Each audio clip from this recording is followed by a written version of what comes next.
Good afternoon, everyone, and welcome to Something Wicked This Way Comes. I am Zanaris, your dungeon master every Thursday for Legion. And today, I'm actually Daniel, and I will not be your storyteller today. I will be one of the many people that will be asking questions. I am accompanied, though, by two fine folks. Gentlemen, say Ready? hi. Hello. Hello. Bonjour. Salut. Good I God. am I am here with Grim and with Francisco, and today's Something Wicked, or maybe we can call it something jolly, because if you don't Hey, know, something wicked is doing something a little bit different.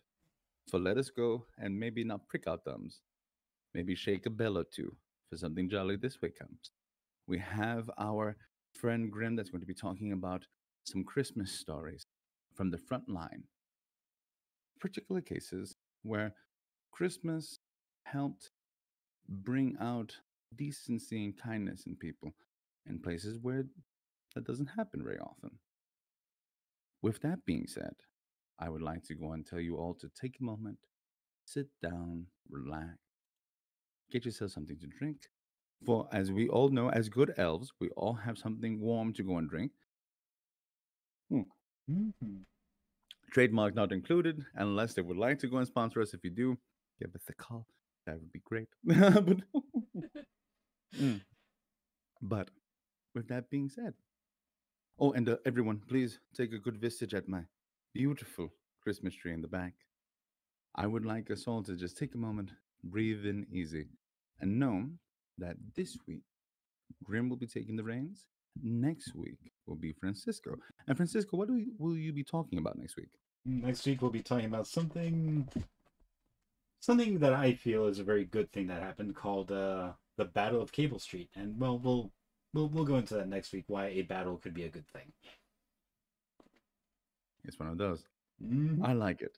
Also, this is way out there, but someone very close to me got me an early Christmas present, and I wanted to go and show it off. It is a beautiful wristwatch, and there is engraved on the back, "You are enough."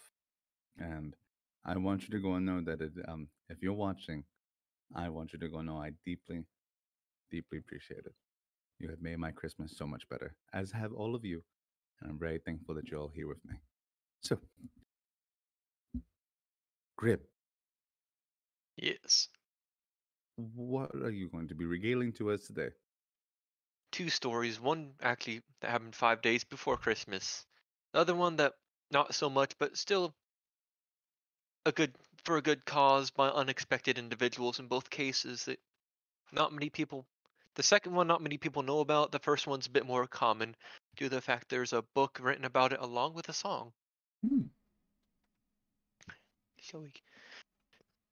Now, the first one is about Charlie Brown and Franz Stigler, if I'm mispronouncing it just a tit. Triply. Sorry, Germans not never really took German. Surprise, surprise. Nonetheless, let us begin. The day, December 20th, 1943.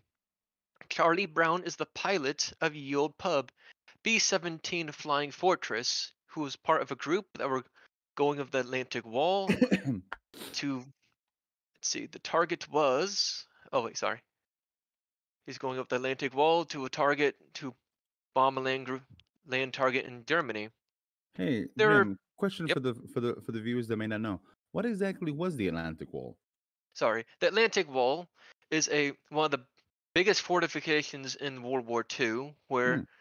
there were Germans had pillboxes and all these fortifications, some landmines, things like that. Also, the best anti-aircraft crews of the war sighted in the sky to prevent daytime bombings such as this one, because daytime bombings were deemed appropriate, very appropriate. However, they also had a pretty high casualty rate because nighttime bombing raids were You can see him not coming. very civil, Yeah. as it was determined. Let's see, where was I? Oh yes. The first thing that happened is this is in the morning when they go over. They're targeting a factory in Bremen. However, before they get there, they come under flak fire from German ground anti-aircraft placements. The old pub, if you someone would be so kind as to bring up the picture, please? So for Absolutely. reference. Our producer giving us all the graphic needs. Just 'cause All of your I can graphical describe it needs. also. This is a very well-known painting. So for this case, the picture, as you can see, it has a shattered plexiglass nose. There's a gunner there generally, and once that was shattered, that became null and void. Also, that allowed freezing temperature air to go flying through at several hundred miles per hour, which wreaked havoc on the crew. On top of this, the aircraft went up and started attacking them, and let's see, knocked out 2 of their engines along with damaging 1 of the wings. So of the 4 engines they had, only 2 were now at full capacity when it came to speed. Yeesh. Okay. So we're talking about bad all throughout then. Yes, and they got, as you can see in the picture, happens a little bit later on. Well, you'll see what happens as I tell it, I suppose. They do get to their target. They drop their payload without much problems. As they turn around, they manage to keep up with the rest of their group for a while, but then due to their damages, they fall behind. They look around. There's only 1 other bomber with them, and that bomber, they notice there's a fire on board. It dies below the clouds, trying to put the fire out. There's a flash, a bang. The bomber does not return from the clouds. However, a group of German fighters who saw what happened, who were sent up to take them out, came down from below. They saw in the distance another group of German fighters coming straight at them. Being a lone bomber, pretty badly damaged, several of their guns no longer operational for one reason or another. When the fighters come at them, Take your they time. head at them straight on. For reference, well, this is something totally different. They go like this to give them the smallest point possible, because fighters, the best strategy was to go for the pilot, because once the pilot was out, the bomber would go crash. It'd be null and void. Let's see. And the first group of fighters, they come. He does that. So he faces them head on. They're badly surprised. They scatter. His gunners, the remaining gunners, manage to shoot several of them. They shoot. One of them gets a shot off, hits Charlie Brown, as you remember, the pilot's oxygen tank, and they manage to escape that event. Later on, due to their altitude and the oxygen flowing out of his tank, Charlie Brown ends up blacking out, and when he blacks out, the bomber starts doing a nosedive to the ground. He's not exactly sure how long after it starts nosediving, but eventually, he does regain consciousness and starts pulling up. And in some reports, they say he got close enough where, as he pulled up, the force was able to start knocking shingles off the top of churches. Oh, wow. And damage the top of trees with the force. So, as you can tell, pretty close call, because they're not supposed to be down that low. Now, some time passes, and it's badly smoking, shot up, as you will. And another German pilot sees them. He's down on the ground refueling. He sees this lone bomber. He gets in this fighter, sets off, because he knows if he shoots down this bomber this day, he will get a Knight's Cross. What is the Knight's Cross exactly, Grim? Is a German medal for shooting down a certain number of enemy combatants. I don't remember the exact number. I forgot. But it's a medal awarded to show valor and dedication, more or less, and don't really want to show it due to World War II as symbology that's not really appropriate anymore. Surprise, surprise. Yeah, Twitch wouldn't like that very much. I suspected not, but it came before then. That cause co-opted it, as they did with several other things. And would you bring the thing back up, please, Em? Yep. Is it back up? I can't. There we go. As you can tell in this picture, when Franz Stigler, the pilot of the fighter, he goes up notices the bomber. He sees what would have been the tail gunner, but one of the rudder's badly shot up. Part of the tail is gone. The tail gunner's no longer there because that area is so badly shot up. He's about to pull the trigger but hesitates. He thinks something weird is going on. So he So goes very close to it. He I gets up next to it. He notices there's the only gun that's operational that can see him is the belly gun. So he gets above that.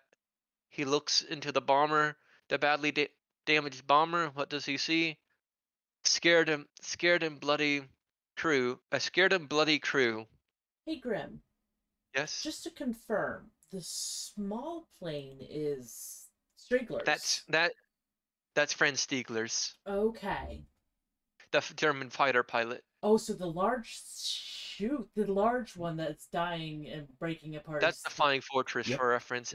Oh. They called it a Flying Fortress because it's supposed to be very sturdy and had guns on the belly, on top, and back, on the sides, and in the front.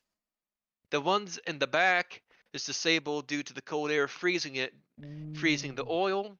The one on the bottom's only operational. The one in front got shot off.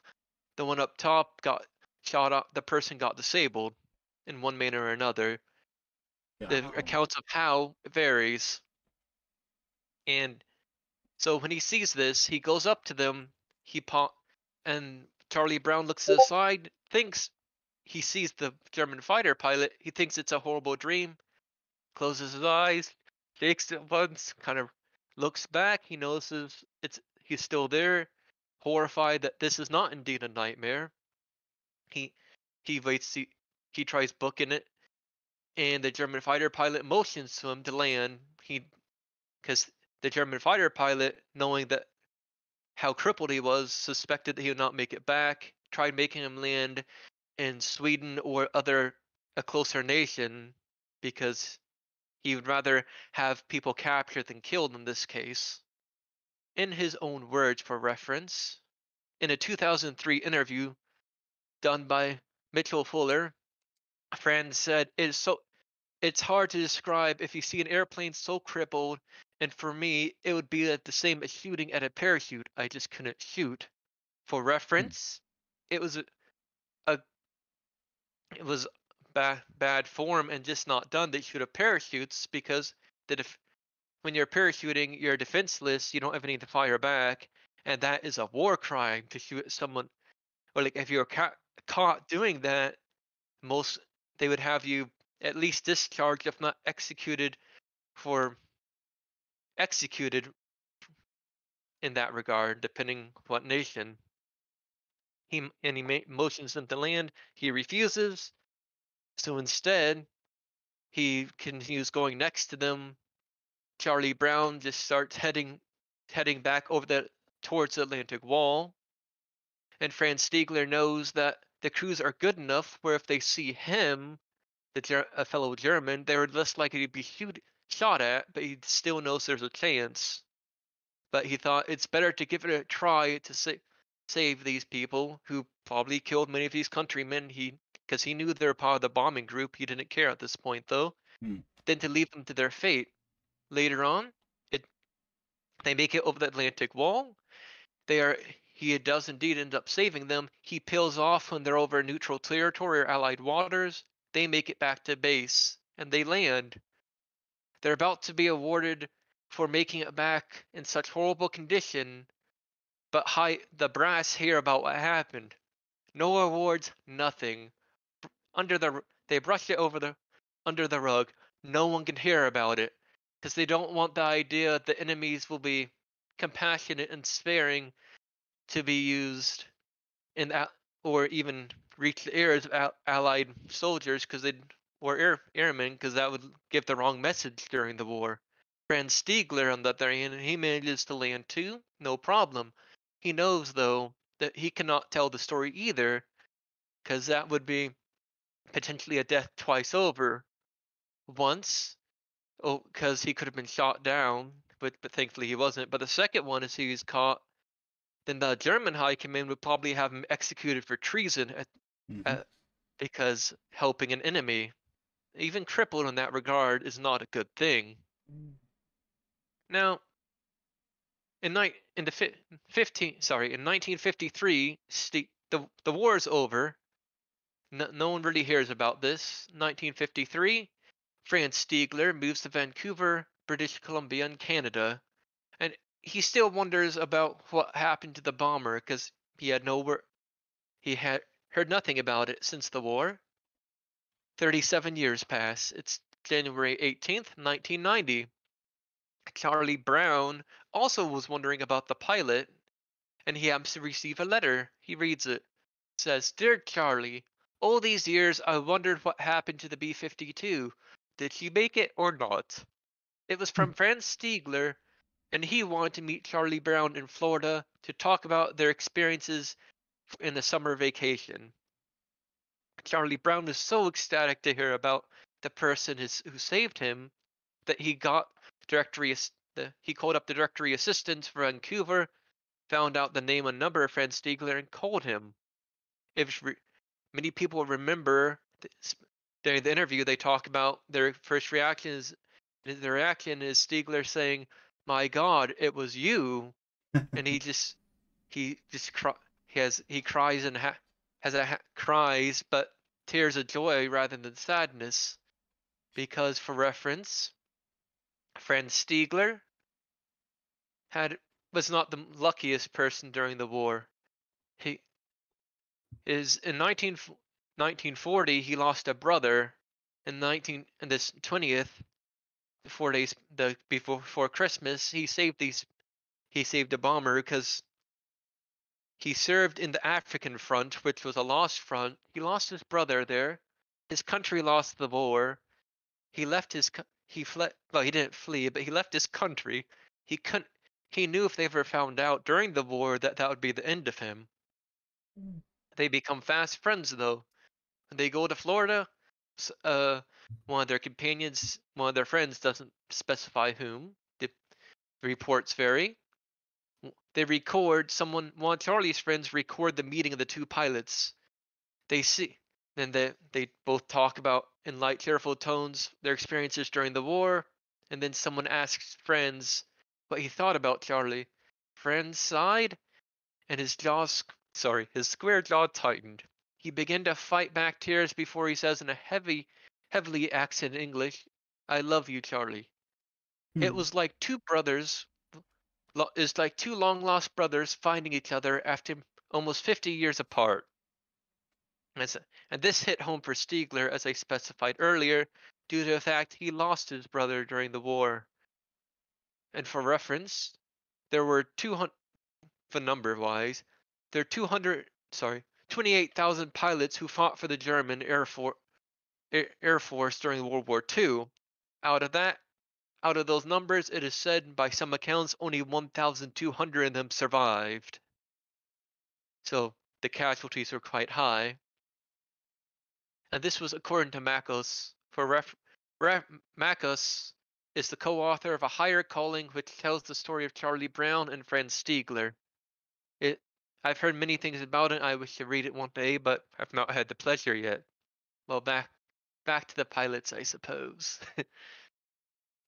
They become fast friends, and until their dying days, to their dying year, they meet up often and talk and do fishing and things like that in Florida when they can. However, there's another side of the story as well.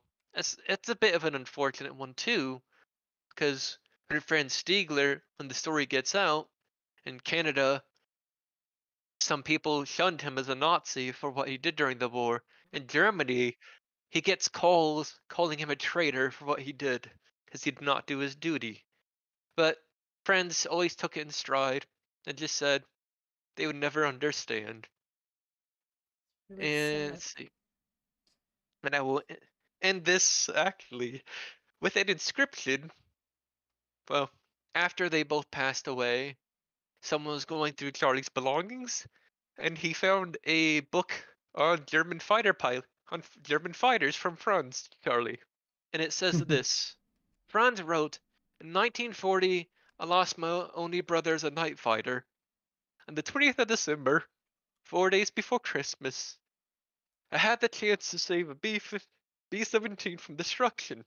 A plane so badly damaged is a wonder that she was still flying. The pilot, Charlie Brown, is for me as precious as my brother was. Thank you, Charlie, your brother, Franz. And that is a bit of an abbreviated story of Franz and Charlie Brown. I have one other. Are there any questions you'd like to ask or points of clarification that I might be able to help with? First off, producer, are you okay? I'm okay. Yes.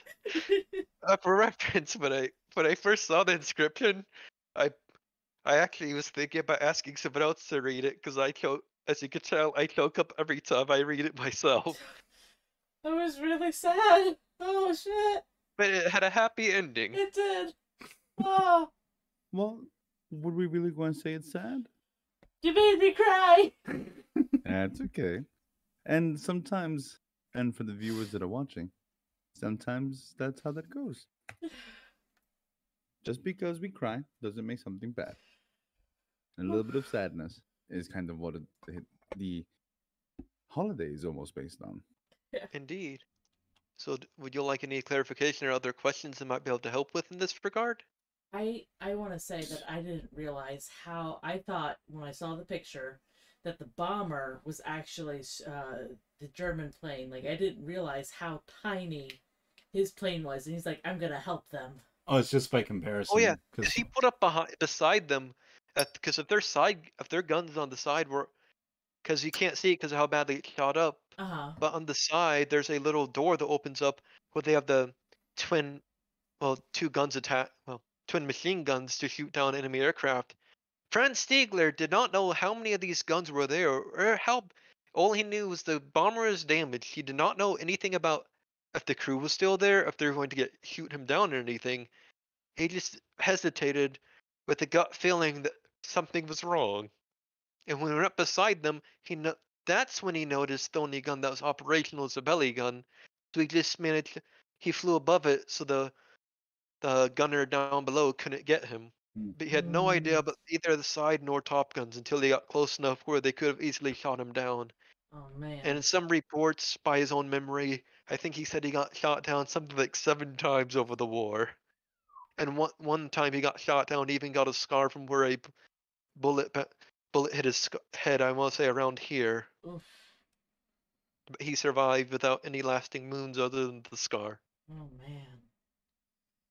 Yeah, World War II on back pilots, they're friggin' nuts. So a little bit of information. So the Iron Cross was actually given to tank commanders, if they or tank troops in World War II if they had 50 confirmed kills, and sometimes it was one for just one submarine. But if we're gonna go and think about pilots, there's a possibility that the number was 12 to 15.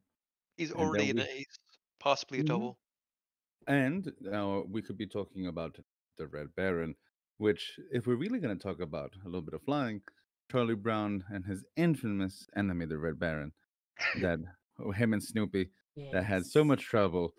So, with that just kind of coming in mind, which is one of my more favorite holiday cartoons. But sorry, go ahead. No, just kind of throwing it out there. So just saying that what was that man's actual Manfred von Richthofen? That's a whole lot of name, and I probably they probably only he did. Oh, Manfred Albrecht Freiherr von Richthofen. Well, that's so much name. It's for German. A guy that wasn't even that big. But this was a fantastic story. Like, oh, I love it. Oh, did we lose Grim? No, I'm still here.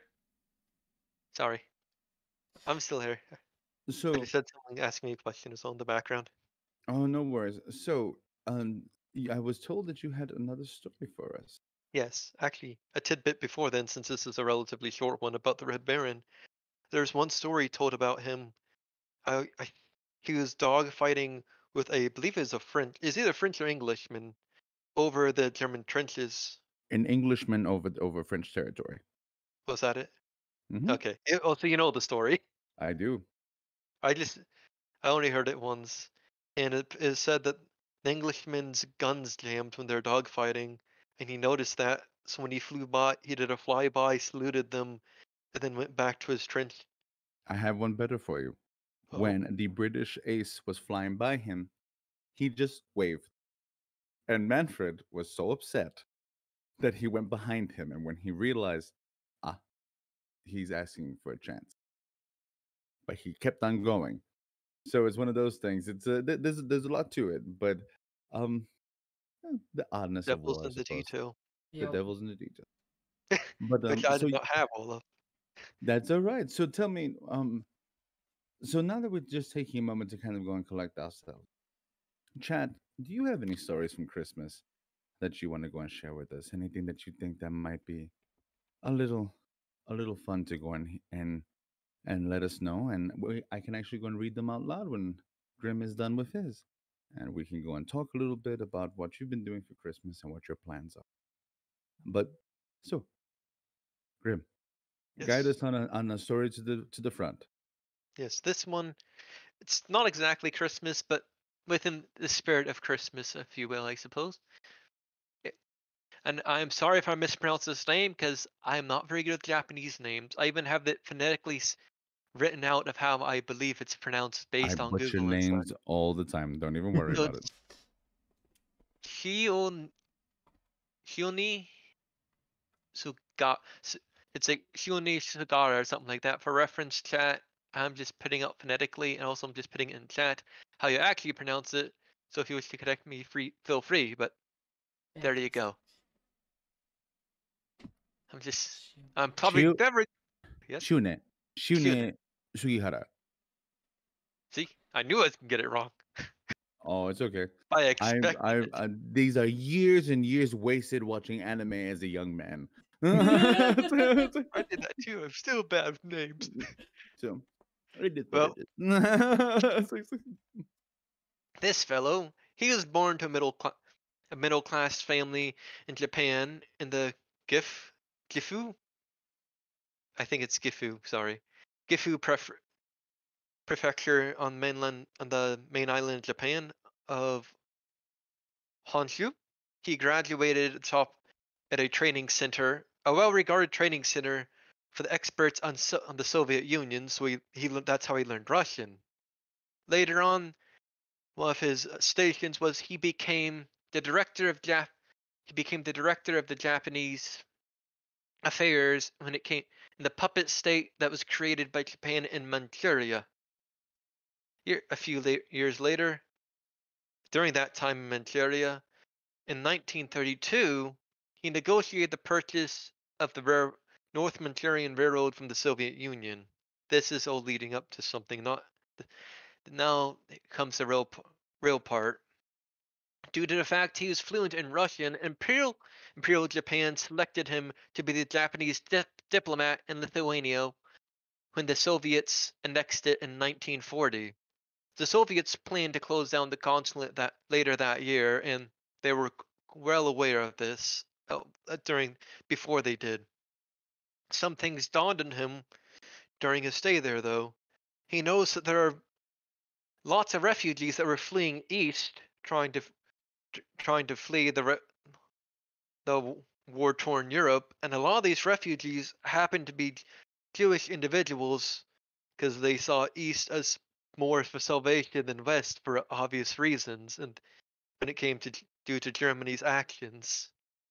And some of them started asking him if they could help him if he could help them escape. They brought fake visas in, and he's aware of this, but he decided to help them because there are no instructions from Tokyo telling him that he couldn't.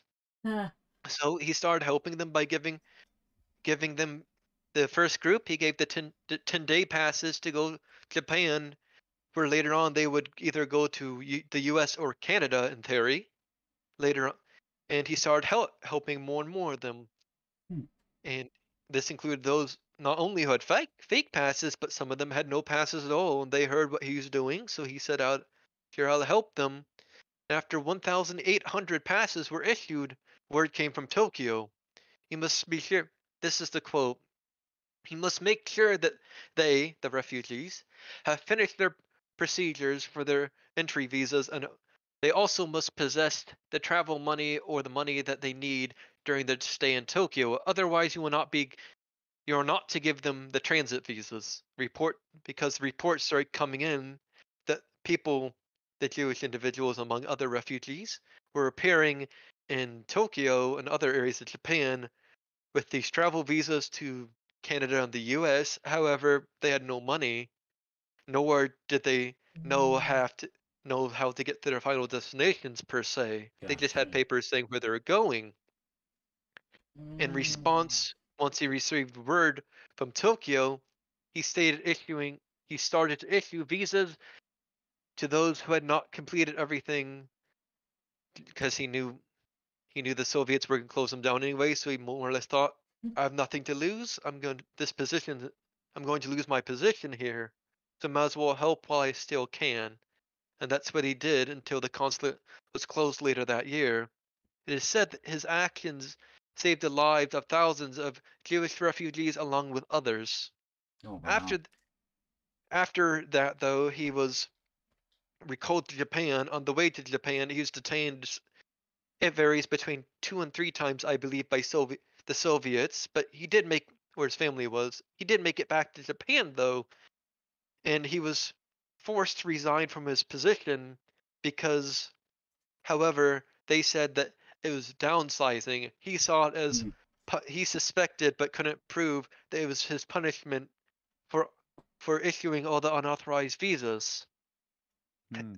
After the war, Wow. though, he never spoke of any of this because it didn't. He knew it wasn't going to do any good, and why bring it up? He did odd jobs for most of his life, and years later, in the late '60s, his deeds that saved some of those peoples were revealed, though, because a man he saved managed to locate him and thank him. Many years later, in 1985, Israel officially recognized him for his actions and awarded him and for his actions an award they gave him an award ceremony at the Holocaust Memorial in Jerusalem, where he's declared righteous among nations, and a tree was planting in his honor there. A year later, he, he died in his hometown. The, and many of his neighbors during this time knew nothing about this. He never spoke of it because he knew there's why bother basically. And so not until his dying days or after the fact was it revealed what he did. And when interviews, his neighbor said, I had no idea. He's just some old man who kept to himself. No, it's a very good neighbor, never really did anything. And that was a brief, but I thought important second story I should tell today. Had the major stories. Yeah. Oh, it's all right. And brief stories are just as good Hmm. because not every story has to be prolonged, but they have so Indeed. much depth to go and know that someone was willing to go put their life on the line for people that could do Actually, nothing, could pay him nothing, but out of the he, decency of his own heart. indeed, because he saw what Europe was becoming, well, what was happening.